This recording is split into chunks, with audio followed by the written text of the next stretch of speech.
تبارك الذي نزل الفرقان على عبده ليكون للعالمين نذيرا الذي له ملك السماوات والأرض ولم يتخذ ولدا ولم يكن له شريك في الملك وخلق كل شيء فقدره تقديرا واتخذوا من دونه آلهة لا يخلقون شيئا وهم يخلقون ولا يملكون لأنفسهم ضرا ولا نفعا ولا يملكون موتا ولا حياة ولا نشورا وقال الذين كفروا إن هذا إلا إفك افتراه وأعانه عليه قوم آخرون فقد جاءوا ظلما وزورا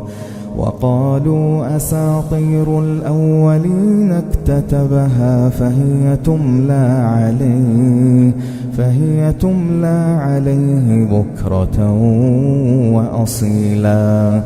قل أنزله الذي يعلم السر في السماوات والأرض إنه كان غفورا رحيما وقالوا ما لهذا الرسول يأكل الطعام ويمشي في الأسواق لولا أنزل إليه ملك فيكون معه نذيرا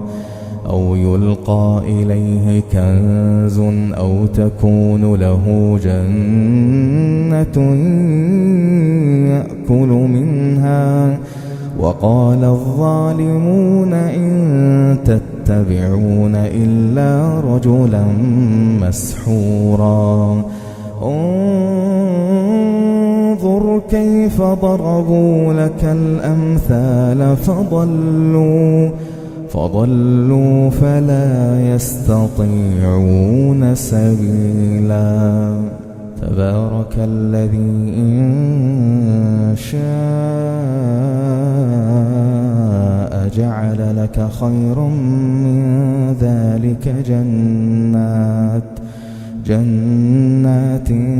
تجري من تحتها الأنهار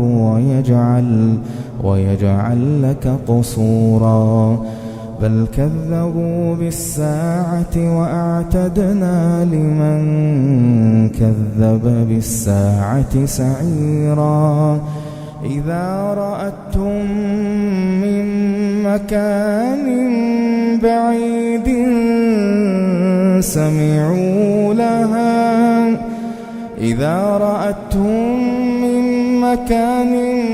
بعيد سمعوا لها تغيظا وزفيرا وإذا ألقوا منها مكانا ضيقا مقرنين دعوا هنالك ثبورا لا تدعوا اليوم ثبورا واحدا وادعوا ثبورا كثيرا قل أذلك خير أم جنة الخلد التي وعد المتقون كانت لهم جزاء ومصيرا لهم فيها ما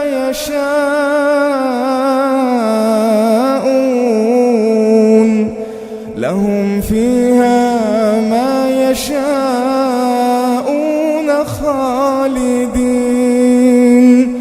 لهم فيها ما يشاءون خالدين الدين